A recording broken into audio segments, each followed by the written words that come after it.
Hello friends, இன்னைக்கு உங்கள் நீத்தூஸ் கலெக்ஷன்லேருந்து என்ன கலெக்ஷன்ஸ் கொண்டு வந்திருக்கோன்னா ஃபுல் காம்போ செட்டு கலெக்ஷன் தாங்க.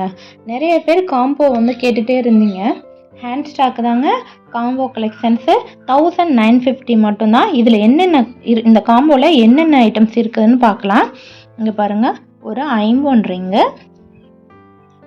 ரிங்கு ரெகுலர் யூஸ்க்கே யூஸ் பண்ணலாம். உங்களுக்கு தெரியும் ஐம்பொன் யூஸ் பண்ணுறவங்களுக்கு எவ்வளோ பெஸ்ட்டு மெட்டீரியல்னு சொல்லிட்டு ரெகுலராகவே எத்தனை வருஷம் ஆனாலும் போட்டுக்கலாம். இது ஒரு 18 இன்ச்சு செயினுங்க. 18 இன்ச்சு செயின் டபிள்யூ ஹூக் போட்டு அதில் ஒரு லக்ஷ்மி டாலர், ஃபார்மிங் டாலர் பாருங்கள், கோல்டு மாதிரியே இருக்கும் அப்படியே.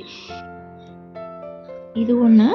நெக்ஸ்ட்டு ஒரு பீகாக்கு 24 இன்ச்சு செயின். இது 24 இன்ச்சு செயினில் ஒரு பீகாக்கு, 2 பீகாக்கு இருக்கிற மாதிரி ஒரு அழகான டாலரு. இந்த 24 இன்ச்சு செயின். அப்புறம் ஒரு பால் செயின், முகப்பு செயின் இருக்குதுல்ல, 3 பால் போட்ட ஒரு முகப்பு செயின் வருதுங்க. அப்புறம் ஒரு ஃபார்மிங் ஜும்கா வருதுங்க, ஒரு 1 பேர் ஆஃப் ஜும்கா. நெக்ஸ்ட்டு ஒரு பிரேஸ்லெட்டு ஒன்று வருதுங்க. இந்த ஃபுல் காம்போவே 1950 தாங்க. வேணும்னா ஃபாஸ்ட்டாக புக் பண்ணிக்கோங்க, லிமிட்டட் ஸ்டாக் தான் இருக்குது.